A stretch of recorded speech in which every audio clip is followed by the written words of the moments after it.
All right, good morning, everybody. Happy Thanksgiving, 2019. I wanted to share with you today some tips on saving money for when you spray foam your attic, particularly the exterior wall top plate, which is really hard to get to because there's not a lot of clearance.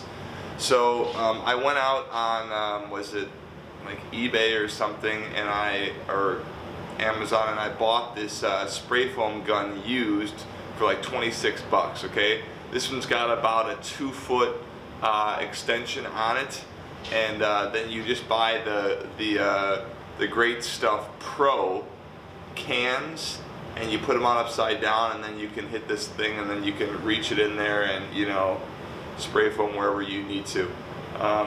You also need to get one of these cleaner cans, because when this thing is done, you got to put this thing on and get all the crud out of the barrel and off the end and all that stuff.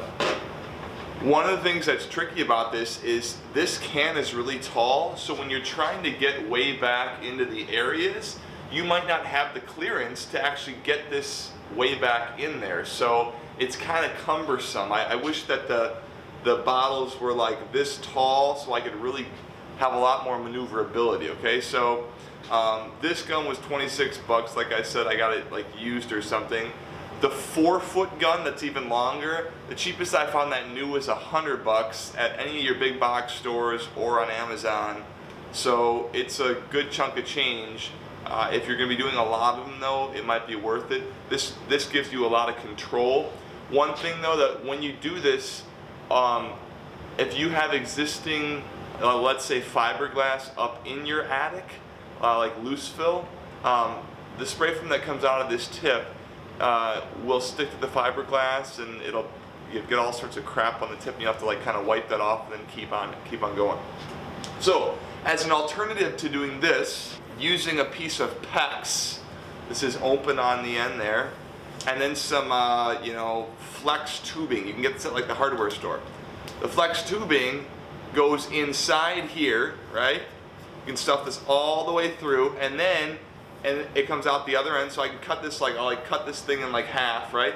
And then I got some maneuverability here, and I can weasel this back to wherever I want to. And then this thing allows me to go, I went to Home Depot, I got 2 16-ounce cans for $3.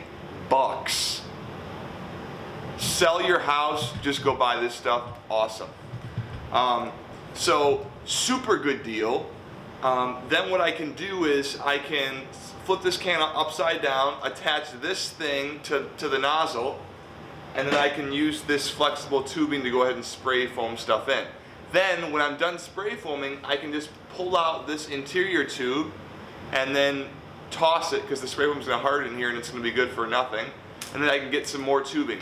That tubing that I just threw down on the floor is like $4 bucks maybe for like a 20-foot roll, so it's not that expensive. And these cans, I said, these are $1.50 a piece, huge sale, awesome. And they're 16-ounce cans.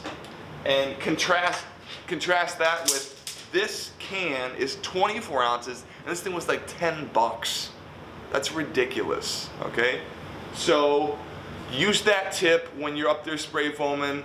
See if you can get some of these cans for a deal, cheap, and then get some of that PEX stuff, and then get some of that vinyl tubing, put it inside, and then just go at it.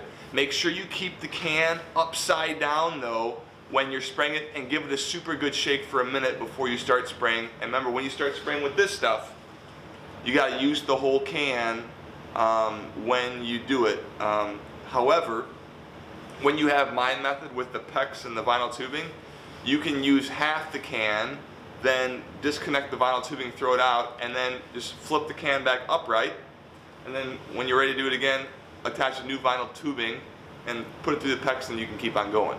So that'll I've been able to do that successfully. So hope this is helpful, a way to save you some money as you're spray foaming your attic. Good luck.